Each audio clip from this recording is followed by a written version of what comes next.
Hi team, welcome back to my class.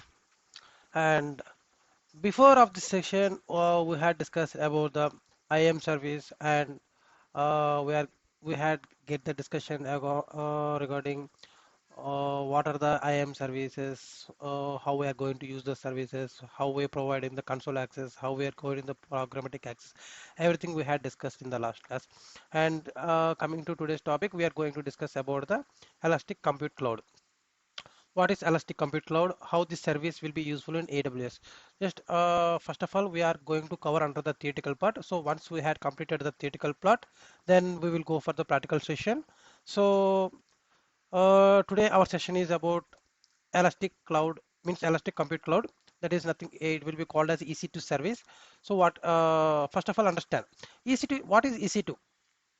EC2 is a web service offered by the AWS to provide the compute capacity. So generally we know computer hardware, so laptops, systems, in the similar way servers. So what is the basic difference between computer and the server? Computer, server. So what is the basic difference between the computer and server? So computer have the low end configuration when compared to server. Server is the have the highest and high capacity of resources. So what is the basic difference between the client and server? We need to understand. Client will arise the request. What the server will do? Server will process that request. So server is nothing but high-end computer. Okay. Just please have a look on this. Elastic Compute Cloud EC2 is a web service that provides securable, resizable, and compute capacity in the cloud. Okay. EC2 offers the broadest and deepest compute platform with the choice of processor, storage, networking, operating system, and purchase model. So while we creating EC2 instances is nothing but the servers. We can call as a servers. Servers and EC2 both are same. So instead of we spell as a servers, we can call it as a EC2 in AWS terminology. Okay. Just remember, whenever I told EC2, you can consider that as a server. Okay, fine.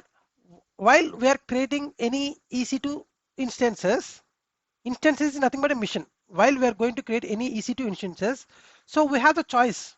So what the process would be, what the storage it would be, and where we need to create our instance in networking, and which operating system I need to install on top of the server, and what are the purchasing models available.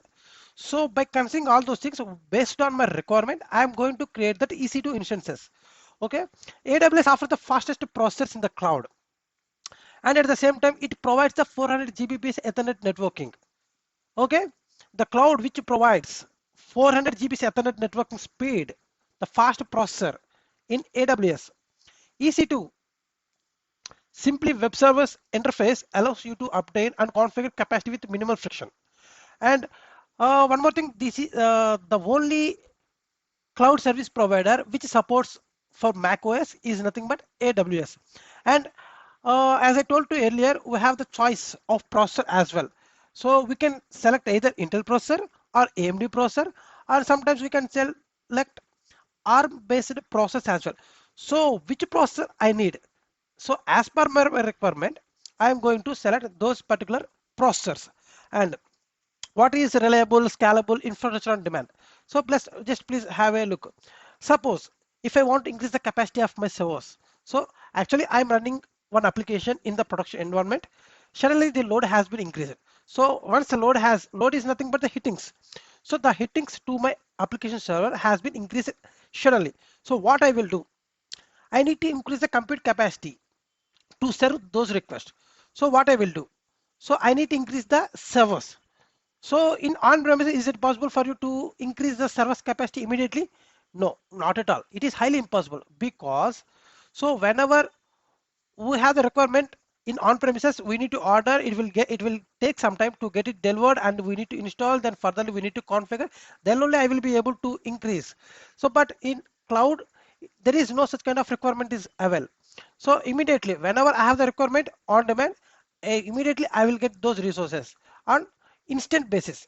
So whenever there is no load, the load has been decreased suddenly. So night time, there are not many users are using my application. At the time, I don't require that much compute capacity. What I will do, I will decrease the capacity of my servers to save my money because of everything, whatever the resources which I had created in AWS, that will be chargeable. So I want to avoid those charges, unwanted charges. So for that, I'm going to decrease the capacity.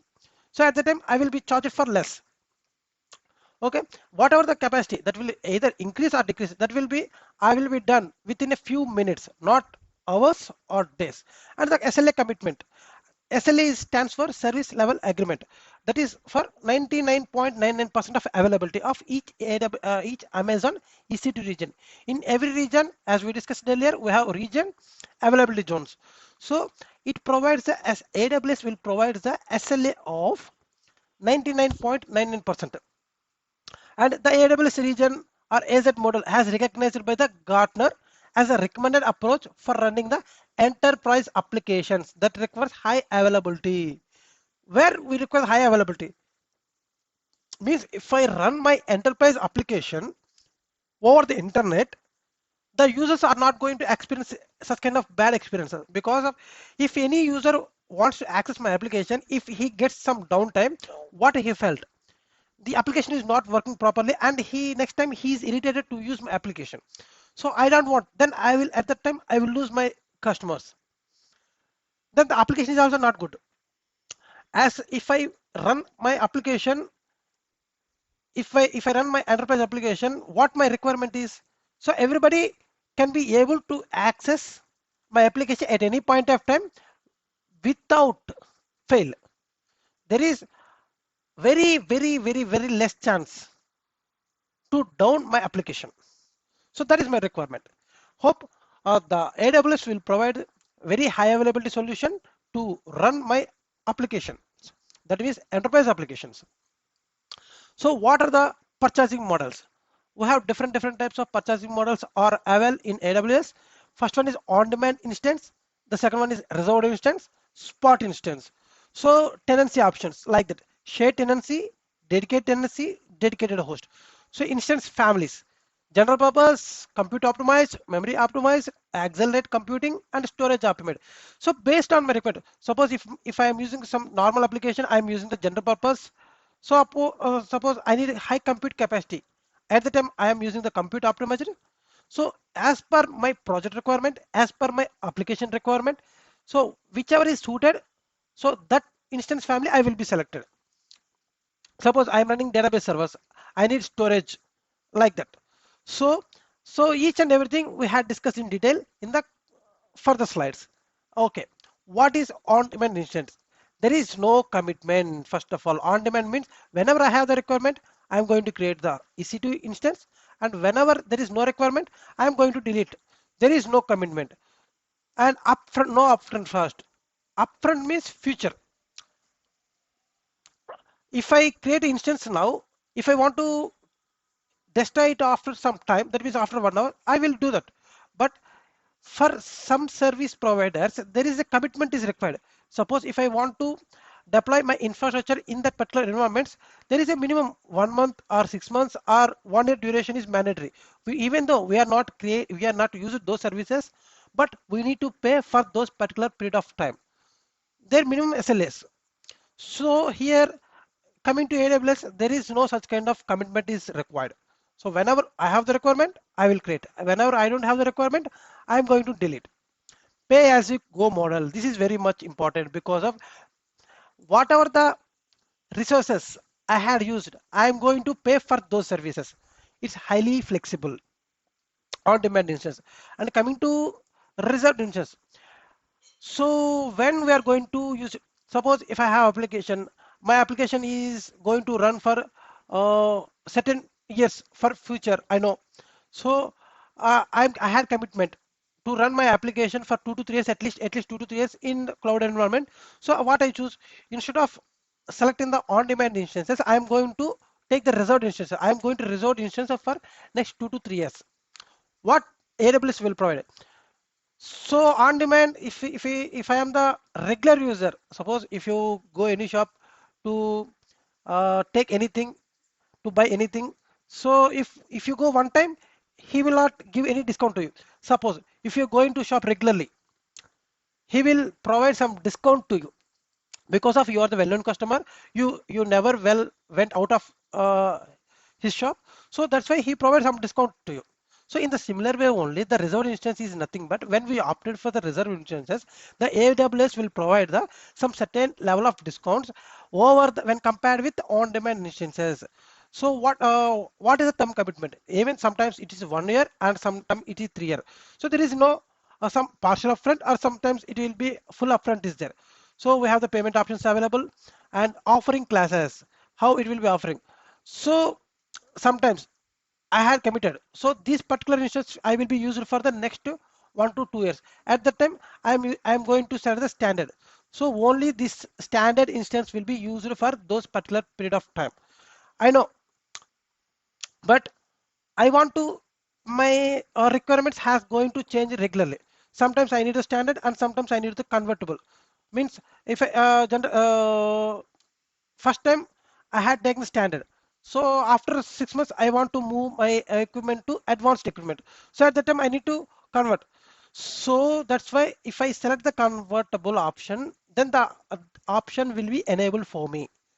I hope you understand. Okay. Spot instance. Spot instance is nothing but the whatever the unused missions which are available on the AWS, those missions will be allocated to us in a very reasonable prices. So, and these spot instances are not at all recommended for the production purpose. This is only for the testing purpose. So, whenever we have the requirement of EC2 instances at a very cheap level, cheap prices. So, at the time we are going to prefer for the spot instances. This is generally recommended for the testing purpose only, because whenever the AWS has a requirement for those instances, at that time they will send a notification to us. They will get back. Suppose they will make the prices changes. So if you are okay with the prices, then we can continue. Otherwise, they will pull off the EC2 instances. So it is not the recommended, but we have that option available in AWS and instance families. So as discussed earlier, we have different types of general purpose.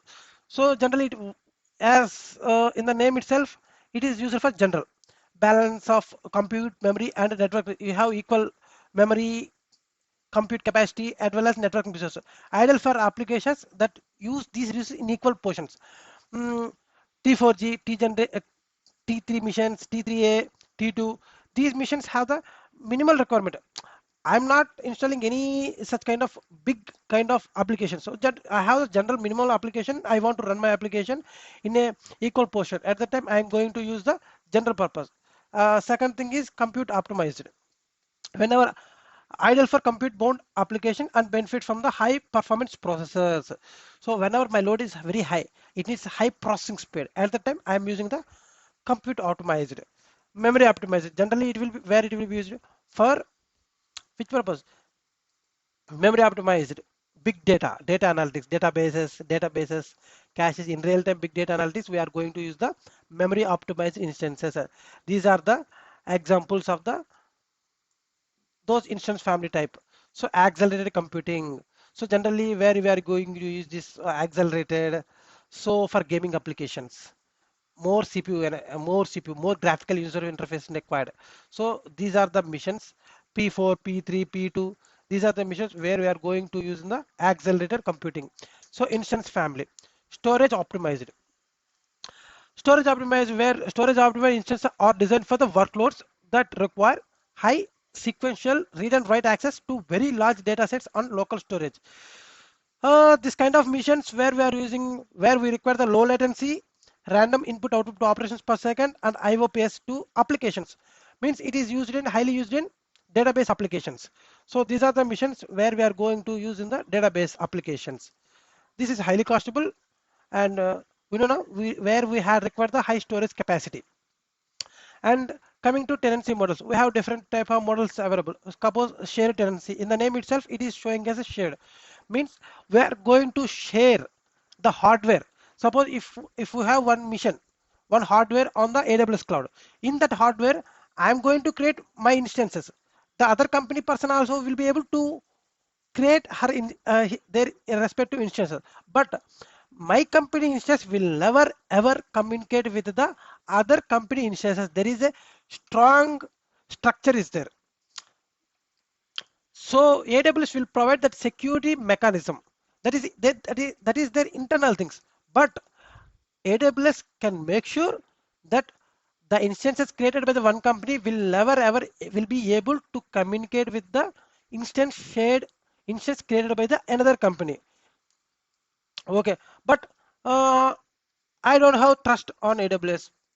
No, not like a trust, but I have a separate requirement. I need to create dedicated instance in the cloud environment. On that particular instance, nobody will be able to create their missions on that hardware. So that will be also possible by using the dedicated instance. So, but what happens when but this option is better now. If I select the dedicated instance, nobody will be creating instance on my hardware. But this will be some more chargeable when compared to shared tenancy. Okay, the dedicated host is also similar to dedicated instances. Dedicated host will give the ability to use the same host for number of instances that you want to launch and align with any compliance and regulatory requirements. Okay, these two models are almost same. It will carry dedicated host, dedicated only we will be only uh, from our account only we will be able to create the further missions on that particular hardware. No other companies, no other persons will be able to create any missions on our hardware. It is only dedicated for us. And the most key terminologies in EC2 services are AMI, Amazon Mission Image, Instance Type, Network, Subnet, Public IP, Elastic IP, Private IP, Placement Groups, Root Volume, Security Groups, Key Pair. These are the key terminologies we are going to discuss, and we will be here in the EC2 instance topics. Okay, the practical part we will be see in the next class. Thank you.